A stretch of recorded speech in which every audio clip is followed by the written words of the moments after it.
Assalamualaikum warahmatullahi wabarakatuh.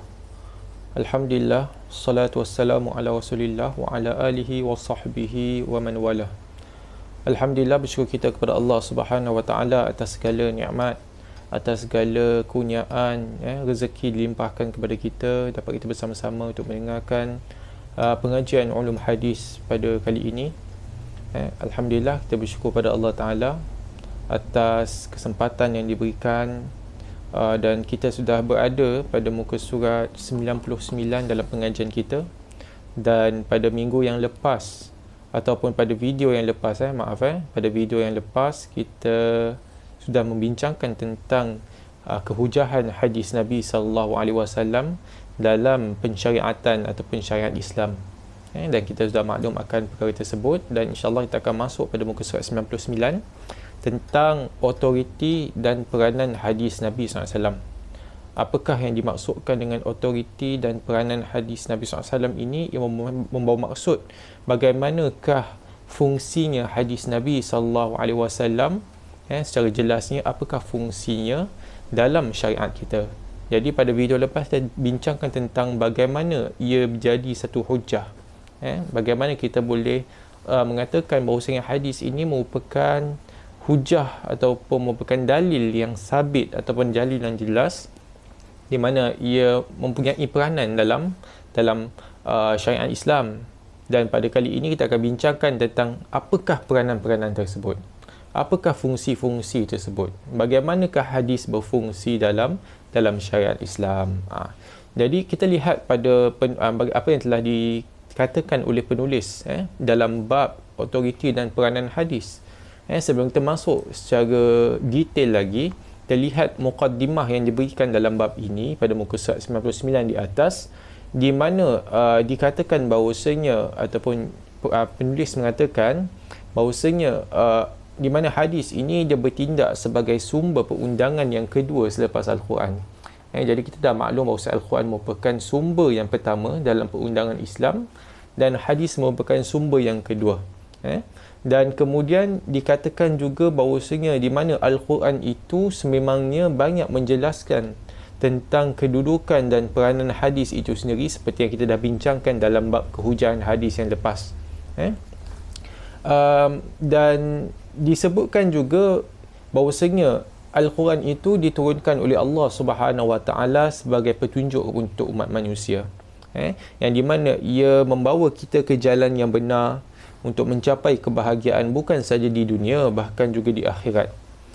Kemudian penulis mengatakan bahawasanya di mana memandangkan Al-Quran itu diturunkan sebagai petunjuk untuk kita, dan petunjuk itu ia terkandung di dalamnya Al-Quran dalam surah ataupun dalam ayat-ayat yang tertentu dan sebagainya. Dan ada ayat dalam Al-Quran itu yang diturunkan dalam bentuk yang umum. Maksud umumnya ia tidak khusus, ia mungkin ia umum, general. Ia tidak mengkhususkan ataupun tidak memberikan detail siapakah ia ataupun apakah ia. Dan juga ada juga ayat-ayat yang terlalu ringkas, tidak memberikan penjelasan yang selanjutnya, ataupun apa-apa saja yang di mana ia menunjukkan Al-Quran itu merupakan satu kitab yang kompleks, dan adanya Nabi SAW sebagai yang menjelaskan ataupun yang menjelaskan ataupun yang memberikan penafsiran dan sebagainya. Dan ini adalah apa yang telah dikatakan oleh para ulama daripada zaman silam dan lagi sampai sekarang. Maka kita akan lihat apakah peranannya hadis Nabi SAW dalam pensyariatan kita.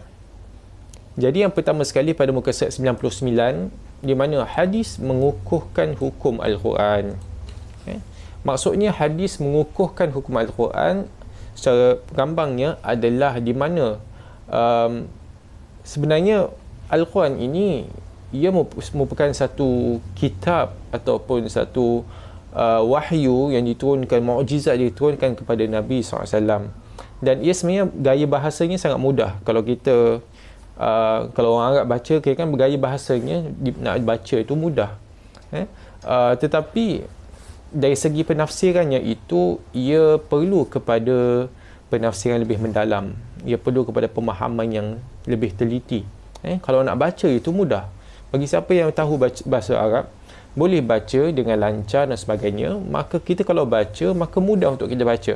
Mungkin adalah dari segi tajwid, ada yang lebih kompleks dan sebagainya, tetapi kebanyakan masanya membaca Al-Quran itu satu perkara yang sangat mudah kalau kita boleh baca dengan lancar.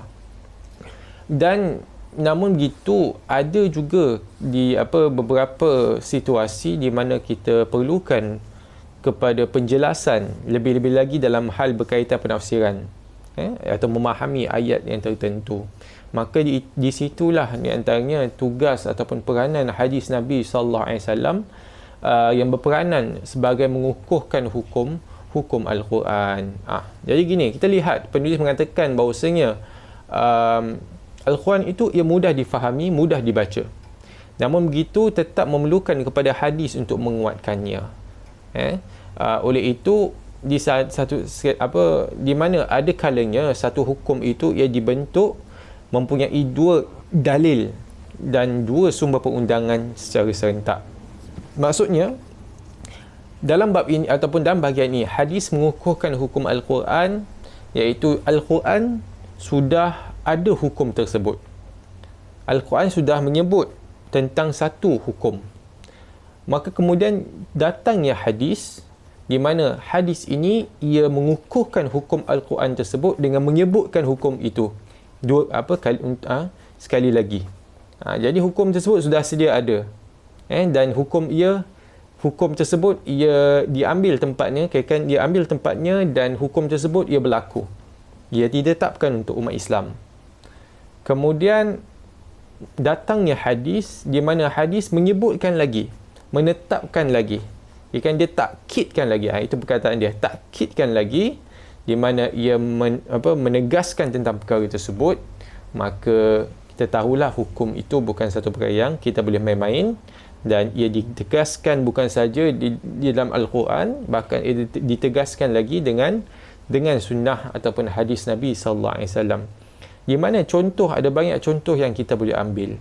Seperti yang diberikan contoh di sini adalah suruhan untuk kita melaksanakan solat 5 waktu, iaitu solat fardu kita, dan zakat. Maka dalam Al-Quran, Allah Subhanahu Wa Taala berfirman dalam surah Al-Baqarah tentang suruhan sembahyang dan solat dan zakat. Wa aqimus solata wa atuz zakah, dalam surah Al-Baqarah ayat 83. Jadi ayat ni dia sudah tetap, hukumnya sudah tetap. Jadi suruhan untuk perintah untuk kita solat dan zakat itu sudah tetap. Tetapi tak ada masalah di mana datangnya ada lagi hadis, satu hadis Nabi SAW, yang hadis ini juga biasa kita baca, di mana ia menyokong ayat Al-Quran tadi. Maka hadis ini ia menyokong ayat Al-Quran, ia menegaskan lagi, ia menetapkan lagi. Bukan cakap ayat Al-Quran tadi tu dia tak tetap, dia tetap, ia pasti. Tetapi hadis ini ia menambahkan lagi kepastian ataupun menegaskannya lagi dalam hadis yang sahih yang diriwayatkan oleh Bukhari dan Muslim daripada Ibn Umar radhiyallahu anhu, di mana dia mengatakan bahawa Nabi SAW bersabda, "Bunyal Islam ala khams, syahada an la ilaha illallah wa anna Muhammadar Rasulullah wa iqamis salat wa ita'iz zakah wal haji wa shaum Ramadan." Jadi dalam hadis ini Nabi SAW bersabda, Islam diasaskan atas 5 perkara, iaitu mengakui tiada Tuhan melainkan Allah dan Nabi Muhammad adalah pesuruh Allah, kemudian mendirikan salat, mengeluarkan zakat, mengerjakan haji dan berpuasa pada bulan Ramadan. Jadi dalam hadis ini dia ada menyebut tentang 5 perkara, 2 di antaranya disebut dalam ayat yang Al-Quran yang telah diturunkan, iaitu puasa dan zakat, salat dan zakat. Maka ayat ini, hadis ini ia menekankan lagi ayat tersebut, dia memberikan kepastian yang lebih tentang hukum tersebut. Lagi satu contoh yang diberikan di sini tentang firman Allah Subhanahu Wa Taala, iaitu dalam surah Al-Hujurat ayat 10, Allah Subhanahu Wa Taala berfirman, "Innamal mu'minuna ikhwah fa aslihu baina akhawaykum." Allah Taala berfirman, sebenarnya antara orang beriman ini, mereka ini bersaudara. Kan kita biasa fikir saudara ni adalah satu yang terjalin oleh pertalian darah ataupun ahli keluarga yang dekat, tetapi Dalam Islam, kita antara satu sama lain, antara orang Islam dan orang Islam yang lain, orang beriman dan orang beriman yang lain, kita adalah saudara, iaitu saudara se-Islam. Jadi Allah Ta'ala berfirman, sebenarnya orang yang beriman itu, orang yang beriman adalah bersaudara. Maka damaikanlah di antara dua saudara kamu, kalaulah ada perselisihan ataupun pertelingkahan. Jadi ini adalah hukum asal dalam Al-Quran. Hukum ini sudah ada, di mana perintah Allah Subhanahu Wa Taala untuk kita sebagai orang Islam untuk bersaudara. Ada sifat itu di dalam hati kita, dalam diri kita, kita tunjukkan dan kita katakan. Dan pada masa yang sama, kalaulah ada perselisihan, maka hendaklah seseorang itu mendamaikan antara dua saudaranya, ataupun kalau kita berselisih dengan saudara kita Islam kita, kita kena mulakan perdamaian tersebut. Dan datangnya satu hadis ini di mana ia menyokong lagi, ia memastikan lagi, menetapkan lagi hukum yang telah sedia ada di dalam Al-Quran itu, di mana dalam hadis Nabi SAW, Al-Muslim akhul Muslim. Dalam hadis yang panjang sikit, tapi dia ambil yang pendeknya, Al-Muslim akhul Muslim. Bahawasanya orang Islam itu saudara bagi orang Islam yang lain. Jadi kita nampak dalam bahagian ini, itu di mana peranan hadis Nabi SAW adalah untuk menegaskan ataupun menetapkan lagi hukum yang sudah sedia ada di dalam Al-Quran, sebagai taukid, mentakkidkan lagi apa yang telah sedia ada. Jadi ayat yang pertama tentang solat dan zakat, ayatnya sudah ada. Datangnya hadis menetapkan lagi dengan menyebut tentang salat dan zakat. Maka kita boleh tahulah apa yang disebut Al-Quran itu pasti, kerana hadis pun ada sebut. Sama juga dalam contoh yang kedua tentang orang Islam itu, mereka ini bersaudara. Antara satu orang Islam dan saudara dengan orang Islam lain, mereka adalah saudara. Maka datanglah hadis di mana hadis menetapkan lagi, menegaskan lagi, menunjukkan kepentingannya lagi. Jadi itu adalah bahagian pertama, di mana hadis itu sebagai penegas ataupun penetap, mengukuhkan hukum yang telah sedia ada di dalam Al-Quran. Kita lihat pada bahagian yang kedua. Pada bahagian yang kedua, hadis sebagai pentafsir Al-Quran. Hadis sebagai pentafsir Al-Quran. Apa yang dimasukkan dengan hadis sebagai pentafsir Al-Quran? Bahagian ni, dia dibahagikan kepada 3 bahagian yang lebih kecil. 3 bahagian yang lebih kecil. 3 atau 4 sebentar. Pertama sekali adalah menjelaskan nas Al-Quran yang mujmal. Kemudian kedua adalah ayat yang tidak jelas. Ayat yang tidak jelas. Yang ketiga adalah mengkhususkan ayat Al-Quran yang berbentuk umum. Ada 4, sebenarnya ada 4. Dan yang keempat adalah membataskan ayat-ayat yang mutlak. Ini semua kita akan menjelaskanlah nanti. Tetapi saya nak maklumkan kepada para pendengar atau para jemaah sekalian, dalam kitab ni dia nombor yang diberikan itu ia tidak tepat. Dia mungkin ada kekurangan, mungkin caranya berbeza, tetapi untuk memudahkan lagi, saya akan berikan kepada 4, bukan berikan kepada 3. Jadi lebih mudah untuk kita fahami. Dan ini semua adalah di bawah hadis sebagai pentafsir Al-Quran. Mungkin kemungkinan besar mungkin ada kesilapan dari segi pencetakan, mungkin ada terlepas pandang, tetapi kita akan ikutlah cara yang saya akan berikan. Hadis sebagai pentafsir Al-Quran. Ini satu bab atau bahagian di mana ada 4 bahagian yang lebih kecil, di mana ia semua berkaitan dengan tafsiran, di mana hadis itu mentafsirkan Al-Quran. Kerana dalam Al-Quran ada beberapa jenis ayat yang di mana ia perlukan kepada hadis untuk menjelaskannya atau memberikan pengertian ataupun merungkaikannya. Maka kita lihat apakah 3 jenis itu. Sebelum saya masuk dalam bahagian-bahagian yang lebih kecil ini, kita lihat apa yang disebut oleh penulis, di mana dia mengatakan bahawasanya hadis ini dia bertindak mentafsirkan serta menjelaskan nas-nas Al-Quran, dan ini sesuai dengan tugasnya Nabi SAW sebagai pesuruh Allah. Allah Subhanahu Wa Taala mengutus Nabi SAW sebagai sebagai rasul ataupun sebagai pesuruh Allah Ta'ala kepada umat Islam, dan diturunkan Al-Quran kepada Nabi, di mana Al-Quran itu merupakan petunjuk bagi kita.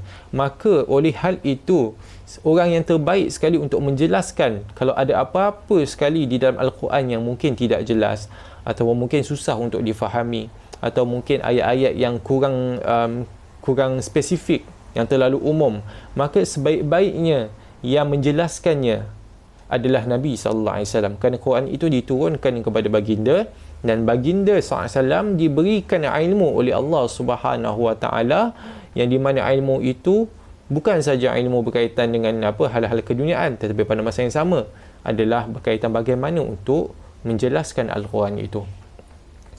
Oleh itu, Nabi SAW sebagai penjelas, maka kita lihatlah Al-Quran, hadis Nabi SAW untuk menjelaskan apa-apa yang mungkin kemusykilan yang mungkin timbul dalam Al-Quran, yang disebabkan mungkin kerana mungkin kita ini tak faham ataupun kekurangan kita sebagai umat manusia. Kita lihat kepada keadaan-keadaan berikut di mana hadis sebagai pentafsir Al-Quran. Pertama sekali,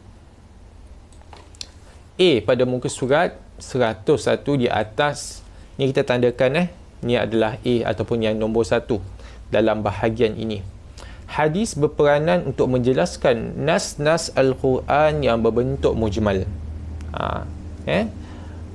Mujmal tu apa? Mujmal membawa maksud menjelaskan yang nas Al-Quran yang masih berbentuk umum. Ataupun dalam para ulama juga mereka memberikan di mana seperti Al-Imam Al-Amidi dalam kitabnya mengatakan, iaitu nas yang tidak boleh ditangguhkan terhadap salah satu daripada dua maksud, dan nas yang tidak jelas mana satukah yang dimaksudkan. Itu nas yang itu Al-Quran yang menyebutkan tentang satu perkara, dalam satu ayat itu ia menyebutkan, tetapi kita tak pasti. Mungkin ia membawa maksud kepada yang lain, mungkin ia membawa maksud kepada perkara yang berbeza. Kita lihat sini. Oleh itu, lantaran itulah nas mujmal itu juga merupakan nas yang ringkas sekaligus sememangnya memerlukan kepada penjelasan, khususnya dalam perkara berkaitan ibadah juga hukum hakam yang lain. Jadi apa-apa pun yang disebut dalam kitab ini ataupun penulis, secara umumnya mujmal adalah membawa maksud kepada ringkas. Ayat yang ringkas. Ayat yang ringkas. Okay? Jadi dalam ayat itu ia menyebut secara ringkas, tapi ia perlukan kepada penjelasan. Kalau mungkin kita nak baca yang ringkas, so kita tak dapat faham maksud ataupun penafsiran, pengertian dia, apa yang tersirat dalam di sebalik ayat tersebut, maka kita perlukan kepada hadis Nabi SAW, dan kita lihat contoh yang diberikan. Contoh yang diberikan adalah seperti apa yang diturunkan oleh Allah Subhanahu Wa Taala dalam perintah solat, atau perintah kewajipan kita mendirikan solat 5 waktu. Dalam firman Allah Ta'ala dalam surah Nisa ayat 103, Allah Ta'ala berfirman, inna salata kanat 'alal mu'minina kitaban mawquta. Sesungguhnya solat itu adalah satu ketetapan ataupun yang telah diwajibkan ke atas orang yang beriman, yang waktu-waktunya telah ditentukan. Okay? Jadi apabila kita teliti ayat ni menyebut bahawasanya kita diperintahkan untuk solat, hukumnya wajib, dan ia diwajibkan ke atas kita orang beriman, dan caranya itu adalah tertentu pada waktu-waktunya. Waktu solat yang kita nak lakukan tu yang wajib, perintahnya itu dia telah ditetapkan waktu-waktunya. Maka kita lihat ayat Al-Quran ini, ia walaupun nampak macam seperti ia jelas diberikan hukumnya, diberikan siapa yang dikenakan hukum ini, kemudian apakah perkara yang dihukumkan, tetapi dia terhenti di sana. Dia tidak menjelaskan perkara-perkara yang lain yang perlukan. Ada tak dia cakap tentang bagaimana nak solat, cara untuk solat, apakah waktu-waktunya. Dia sebutkan waktu yang ditentukan, tetapi tidak dijelaskan bilakah waktu-waktu yang ditentukan ini. Maka kita lihat, dia tak terangkan cara, bentuk, syarat, masa, bila nak tunaikan secara khusus. Maka datangnya hadis Nabi SAW yang berperanan, yang berfungsi sebagai penjelas terhadap ayat-ayat yang ringkas, yang di mana hadis Nabi akan menjelaskan lagi, akan merungkaikan lagi apa yang mungkin tidak disebutkan di dalam Al-Quran ataupun dalam ayat tadi. Jadi apakah ayat-ayatnya? Jadi kita lihatlah sunnah ataupun hadis Nabi SAW. Kita lihat di mana Nabi SAW solat pada waktu-waktu sekian-sekian daripada waktu subuh, zuhur, asar, maghrib, isyak. Dan dilihat macam mana nak tahu Nabi SAW macam nak solat. Nabi SAW sabda, "Sallu kama ra'aitumuni usolli." Solatlah seperti kamu lihat bagaimana aku solat. Macam mana Nabi SAW solat? Ini disebut dalam hadis-hadis yang lain juga. Contoh yang diberikan adalah dekat bawah sini, seperti di mana seorang sahabat tidak tahu bagaimana nak solat dengan cara yang sempurna dan cara yang betul. Maka dalam sebuah hadis Nabi SAW daripada Abu Hurairah radhiyallahu an, Nabi SAW sabdalah dalam hadis yang diriwayatkan oleh Bukhari dan Muslim pada muka surat 102 di atas sana, "Iza qumta ila salat fakabbir, summa qa' ma tasma'aka minal Qur'an," sampai akhir hadis. Maksudnya apabila kamu berdiri betul, maka takbirlah. Kemudian bacalah mana ayat Al-Quran yang mudah bagi kamu. Kemudian rukuklah hingga tetap rukuk kamu. Kemudian angkat kepala. Ini diterangkan secara jelas di dalam hadis Nabi SAW. Contoh yang saya nak berikan lagi. Contoh yang diberikan adalah berkaitan dengan zakat. Allah Subhanahu Wa Taala berfirman dalam Al-Quran surah Taubah ayat 103. "Khudh min amwalihim sadaqah." Ambillah sebahagian daripada harta mereka sebagai zakat. Maksud sedekah dalam ayat ini adalah zakat. Ayat ini ia menunjukkan bahawa kewajipan untuk kita keluarkan sebahagian daripada harta kita sebagai zakat. Kita kena zakatkan sebahagian daripada harta kita. Ayat ni adalah ayat yang mujmal. Ayat yang ringkas. Kenapa dia ringkas? Kerana ia tidak menjelaskan berapa yang kita kena keluarkan. Siapakah yang kena keluarkan? Siapakah yang layak untuk terima harta yang kita keluarkan? Bila kita kena keluarkan? Berapa dan sebagainya? Itu tidak dijelaskan. Jadi daripada rujuk ayat ini ringkas. Ini adalah ayat yang mujmal. Ia tidak ada penjelasan yang lebih lanjut ada padanya. Maka oleh itu kita rujuklah kepada hadis Nabi SAW, di mana hadis Nabi SAW, banyak hadis yang ada hadis menerangkan kepada bila, ada menerangkan berapa, ada menerangkan siapa yang layak untuk terima.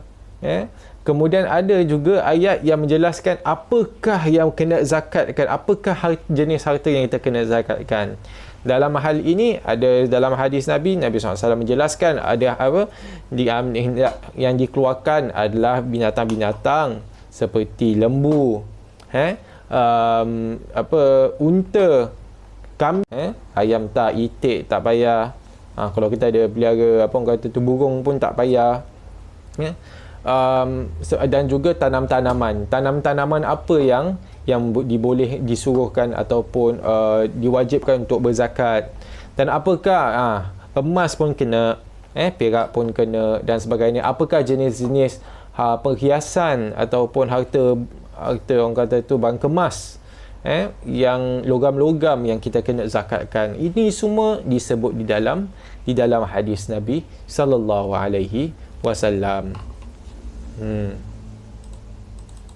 Jadi kita lihatlah di sini, ini adalah contoh-contoh yang baik untuk kita tahulah contoh-contoh bagaimana ayat Al-Quran yang mujmal itu ia dijelaskan oleh hadis Nabi SAW, yang di mana hadis ini ia berfungsi berperanan sebagai penjelas hukum yang ada di dalam Al-Quran.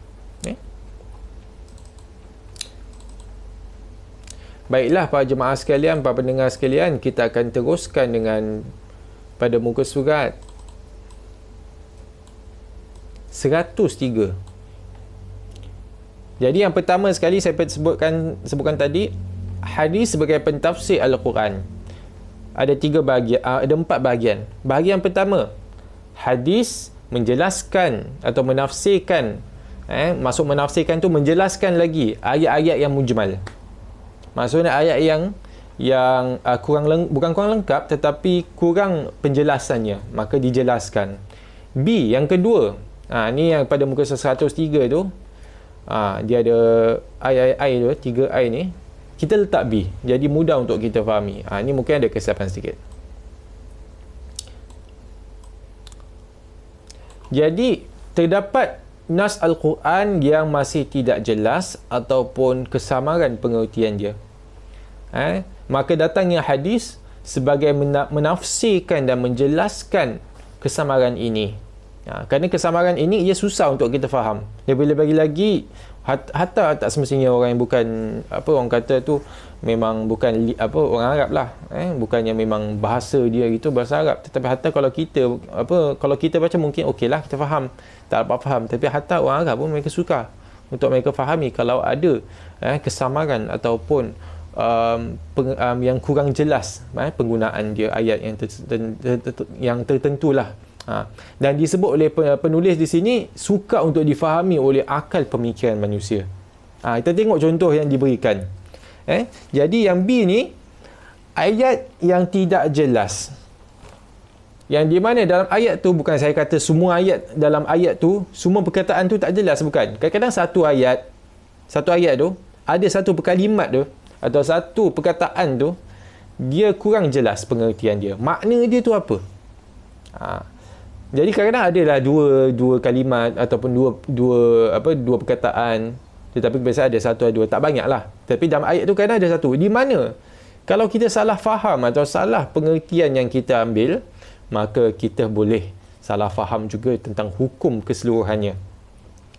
Contoh yang diberikan adalah dalam ayat Al-Baqarah ayat 187, Allah Ta'ala berfirman, wa kulu washrabu hatta yatabayyana lakumul khaytul abyadu minal khaytil aswadi minal fajr.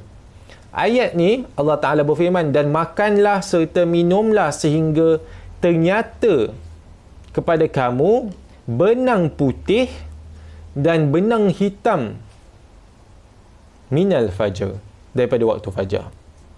Okey. Jadi bila saya kata dalam ayat ni benang putih dan benang hitam, itu adalah terjemahan yang literal untuk perkataan yang disebut dalam ayat ini, iaitu al-khaytul abyadu. Khaytul abyadu itu adalah benang putih. Khayt tu benang. Sebab tu kita kata khayyata yukhayitu, dia jahit. Khiyatah, kedai jahit ataupun servis jahit. Jadi al-khaytul abyadu, benang putih, minal khaytil aswadi, daripada benang hitam. Jadi kalau mereka yang tidak memahami, apabila ayat ni diturunkan kepada mereka, mana mereka tak faham. Baik itu para sahabat yang bertanya, yang ini perkara ni sahabat yang bertanya kepada Nabi SAW, apa yang dimaksudkan dengan benang putih dan benang hitam? Apa yang kita kena makan dan minum sampai bila kita nampak benang putih dan benang hitam daripada fajar, kita kena henti. Jadi mereka tahulah waktu fajar, kerana disebut dalam ayat ini minal fajar, daripada waktu fajar. Tapi waktu fajar ni apa yang dikaitkan dengan benang putih dan benang hitam? Jadi ini adalah perkataan yang orang kata tu yang samalah ataupun yang tidak jelas makna dia yang betul. Pasal yang disebutkan dengan suka untuk difahami oleh akal manusia, kita tak boleh bayangkan apa kaitan fajar, waktu fajar dengan benang putih, benang hitam. Kita tahulah benang tu bentuk macam mana penggunaannya, macam mana, kenapa kita pakai benang tu untuk jahit biasanya. Untuk jahit, kalau ada koyak kita jahit, kalau kita nak sambungkan kain kita jahit. Tetapi tak ada kaitan dengan waktu fajar. Maka datangnya hadis di mana hadis Nabi SAW berperanan sebagai menjelaskan ayat-ayat yang kalau dalam ayat tu ada pengertian atau ada kalimat yang sama-sama makna dia ataupun susah untuk difahami oleh akal biasa, maka hadis itu akan menjelaskan. Di mana dalam sebuah hadis yang diriwayatkan oleh Bukhari dan Muslim daripada Adi bin Hatim radhiyallahu an, di mana Nabi SAW bersabda apabila ditanya tentang apa yang dimaksudkan dengan ayat al-khaytul abyadu minal khaytil aswadi minal fajr. Nabi SAW bersabda, innama dhalika sawadul lail wa bayadun nahar. Sesungguhnya ia adalah kegelapan waktu malam dan keterangan pada waktu siang. Jadi makna hadis tu adalah ia menafsirkan apa yang disebut oleh benang putih dan benang hitam dalam ayat tu. Jadi benang putih tu maksudnya siang. Benang hitam pula membawa maksud kepada malam. Jadi ayat ni menyebut bahawasanya kamu makan dan minum sehingga ternyata kepada kamu benang putih, maksudnya cahaya siang pada waktu fajar, daripada benang hitam, daripada kegelapan malam. Jadi waktu malam tu sampai waktu fajar tu malam. Tapi sebaik saja kita nampak cahaya siang, maksudnya cahaya matahari dah mula naik, maka itulah maksudnya waktu fajar, waktu subuh kita kena berhenti makan. Jadi ini indahnya ilmu yang kita sedang belajar ini, ilmu hadis, di mana ia memberikan kita kemampuan untuk kita memahami Al-Quran, bukan memahami hadis saja, bahkan memahami Al-Quran.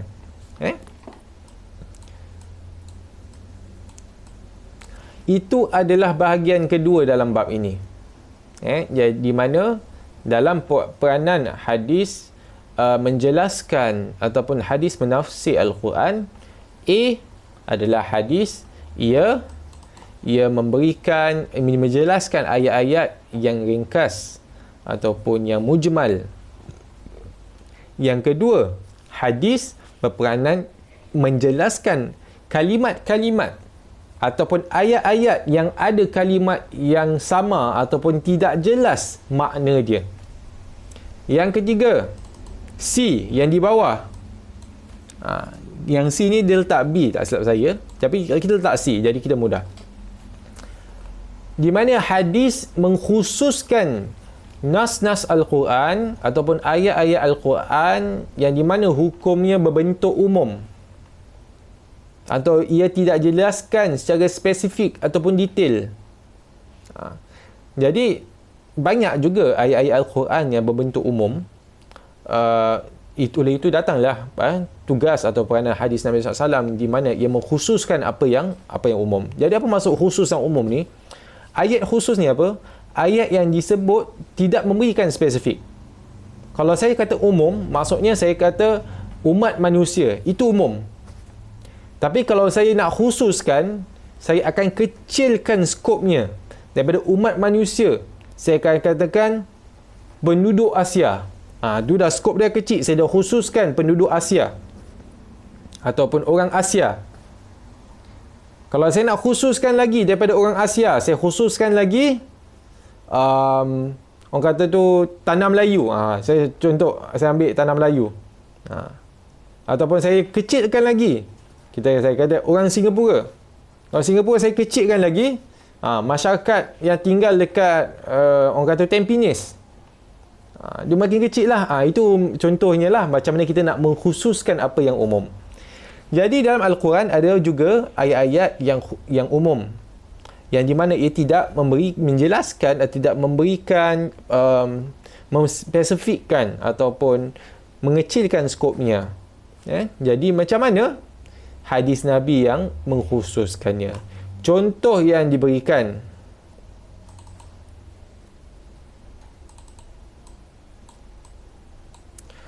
pada muka surat 104, Allah Subhanahu wa taala berfirman, yusikumullah fi auladikum lizzakari mislu hazzil unsayain. Yang bermaksud Allah Taala perintahkan kamu mengenai pembahagian harta pusaka untuk anak-anak kamu, iaitu bahagian seorang anak lelaki menyamai bahagian dua orang anak wanita atau anak perempuan. Disebut dalam surah Nisa ayat 11. Ini kita maklum, ini dalam Al-Quran.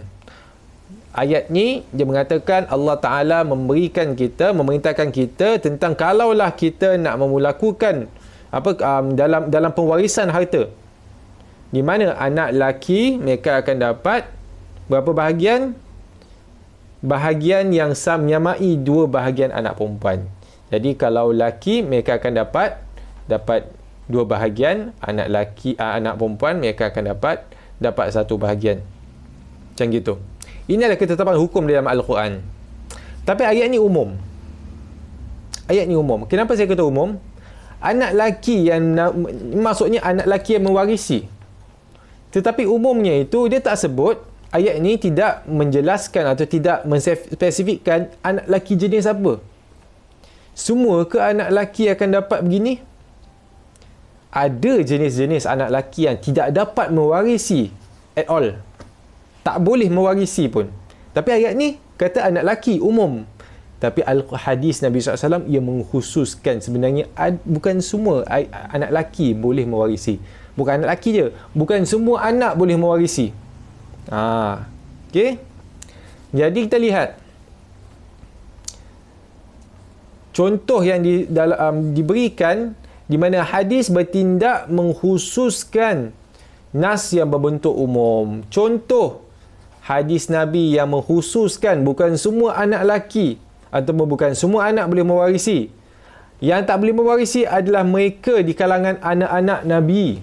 Ini Nabi SAW sabda dalam sebuah hadis yang diriwayatkan oleh Bukhari dan Muslim daripada Abu Bakar radhiyallahu an. Nabi SAW sabda, la nurasu ma taqna sadaqah. Kami iaitu para nabi tidak dipusakai. Iaitu harta kami tidak boleh diwarisi oleh anak-anak. Apa yang kami tinggalkan daripada harta warisan ia diberikan sebagai sedekah. Disedekahkan kepada umat Islam. Jadi ayat hadis ini dia mengkhususkan, memberikan skop kecil. Bukan semua anak yang dapat. Anak Nabi tak dapat. Okey? Jadi anak siapa lagi tak dapat? Hadis yang diriwayatkan oleh Imam Tirmizi dan Ibn Majah. Iaitu Nabi SAW bersabda daripada hadis Abu Hurairah, Al-Qatil la yaris. Iaitu pembunuh tidak dapat mewarisi. Jadi kalau kita ambil ayat tadi, ayat Quran tadi, secara umum, salah. Kita tak boleh ambil ayat. Kita kena lihat dari segi hadis juga. Di mana hadis mengkhususkan, mengatakan bukan semua anak boleh dapat mewarisi. Tak kisah anak laki ke anak perempuan. Pertama sekali, anak Nabi tak boleh mewarisi. Sebab tu Nabi SAW, anak-anak Nabi, mereka tidak mewarisi. Fatimah, dia tak warisi. Uqayyah tak warisi dan sebagainya. Mereka tak mewarisi. Hatta selepasnya, Nabi SAW wafat. Kemudian al-qatil la yaris. Dalam hadis riwayat Tirmizi daripada Abu Hurairah, pembunuh itu mereka tidak mewarisi. Jadi ayat Al-Quran tadi, Allah Ta'ala berfirman tentang anak laki dan anak wanita, anak perempuan mereka dapat mewarisi berapa bahagian mereka. Tetapi kalaulah di kalangan mereka ada yang membunuh, maksud membunuh ni, mereka bunuh ibu ataupun bapa mereka. Kenapa nak bunuh ibu bapa mereka? Kerana mereka nakkan harta pusaka. Mereka tak nak tunggu ibu bapa mereka meninggal dunia secara apa orang kata tu, secara natural, maka mereka bunuh. Jadi cepat sikit dapat. Tetapi dari segi Islam, Nabi SAW mengatakan bahawasanya mereka yang membunuh untuk mendapatkan harta pusaka, siapa di kalangan ahli waris yang membunuh pemilik harta tersebut untuk mendapatkan harta, maka dia tidak boleh mewarisi. Kerana itu orang kata pelecit lah, kan? Maka itulah keadilan Islam dalam hal-hal ini ataupun dalam berkaitan dengan harta. Jadi kita boleh lihat bahagian C yang ketiga adalah di mana peranan hadis Nabi SAW ia mengkhususkan ayat-ayat Al-Quran yang berbentuk umum. Ayat Quran umum. Okey?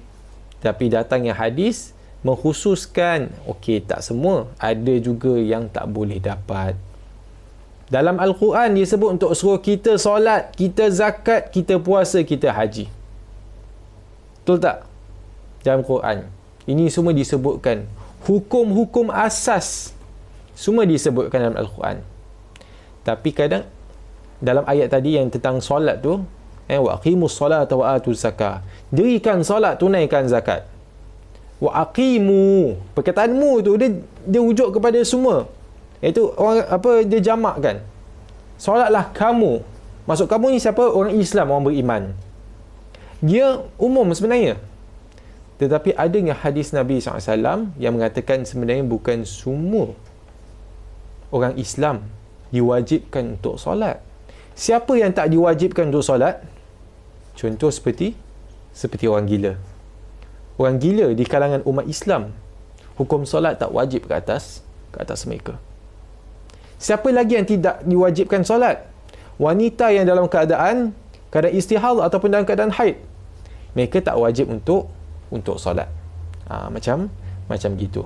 Dan juga kalau ada situasi-situasi, contoh kalau orang ini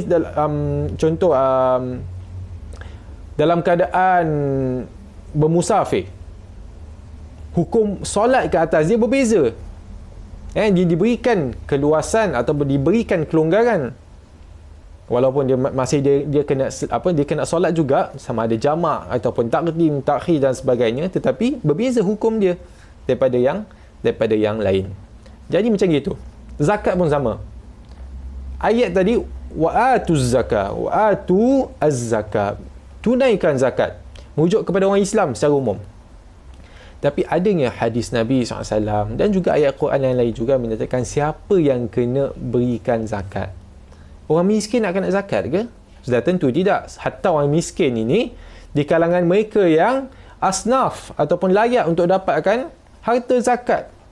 Jadi takkan mereka nak kena keluarkan zakat. Jadi ayat Al-Quran dalam bentuk umum, hadis datang memberi peranan mereka mengkhususkannya. Itu adalah C. Jadi itu adalah yang dalam itu C. Kita masih berada di dalam perbincangan hadis mentafsirkan Al-Quran. Kita teruskan kepada D. D pada muka surat sama juga 104 di bawah sekali. Hadis membataskan nas Al-Quran yang mutlak.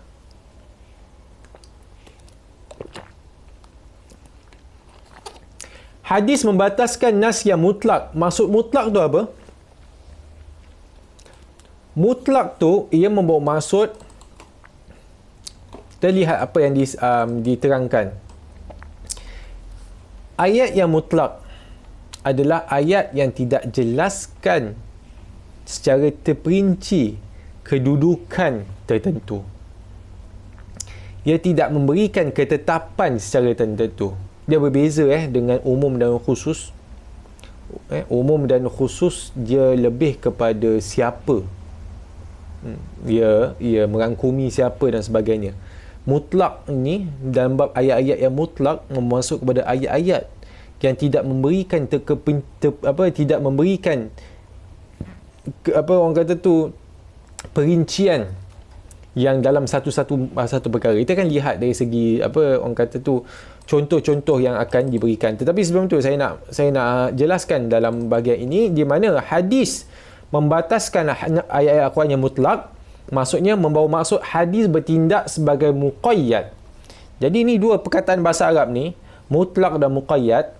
Ia digunakan dalam bab ini, iaitu juga dalam bab usul fiqh, dalam bab mutlak muqayyad, di mana ia memberikan batasan, iaitu hadis ini memberikan batasan terhadap ayat-ayat Al-Quran yang mutlak, iaitu yang tiada batasan, tidak memberikan batasan. Mungkin dia tidak spesifik contoh. Jadi itu adalah peranan hadis. Kita lihat lagi apa yang dimasukkan, kita lebih faham kalau kita lihat contoh yang diberikan. Jadi mana-mana nas ataupun ayat Al-Quran yang bersifat mutlak akan diterangkan atau diberikan perinciannya oleh hadis Nabi SAW. Contoh seperti hadis dalam hadis ni, hadis potong tangan lah, diberikan contoh dia. Dalam ayat Al-Quran Allah Ta'ala berfirman dalam surah Al-Ma'idah ayat 38, wasariq wasariqatu faqta'u aydiyahuma, yang bermaksud dan orang lelaki yang mencuri, di kalangan pencuri lelaki dan pencuri wanita, Kalau mereka mencuri, maka hukumnya adalah potonglah tangan mereka. Okey? Potonglah tangan mereka. Dan soal media ayat 38. Ayat ni dia mutlak. Dia mutlak. Mutlak kenapa? Kerana ayat ni dia tak berikan perincian tentang perkara berikut. Iaitu apa yang berikutnya adalah hukum potong tangan ni. Dalam ayat ni disebut potong tangan di kalangan pencuri lelaki dan pencuri wanita. Ayat tidak menyebut potong tangan kanan ke kiri. Potong sebelah apakah kadar yang dipotong? Potong kat sini ke, dekat siku ke, kat bahu ke? Kan? Tak diberitahu. Dan tidak disebut, tidak diberikan perincian berapakah jumlah yang dicuri sampai nak kena potong. Maksudnya apakah limit dia? Kalau dia curi 1 sen pun kena potong ke? Kalau dia curi 100 kena potong, 1000 kena potong. Kalau 1000 kena potong mungkin kita faham.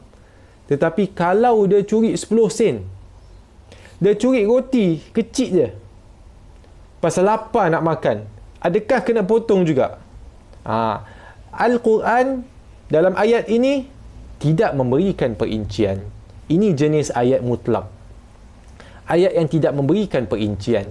Dia beza dengan umum dan khusus. Umum dan khusus mungkin seakan kita nampak macam sama, kan? Ayat ni umum, tetap berkaitan dengan ayat yang umum dan khusus, ia lebih merujuk kepada siapakah yang okey, dalam hal itu.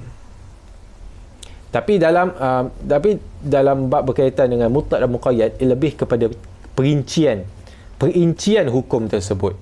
Kalau dalam bab umum dan khusus, dia lebih kepada siapa yang dikenakan ayat tersebut merujuk kepada siapa. Adakah golongan gini, siapa, macam gitu.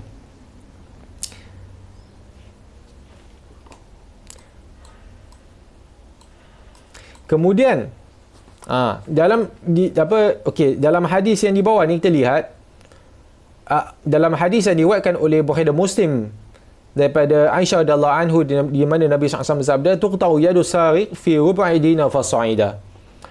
Dipotong tangan pencuri terhadap barang curian bernilai 1/4 dinar dan lebih. Maknanya 1/4 dinar ataupun lebih.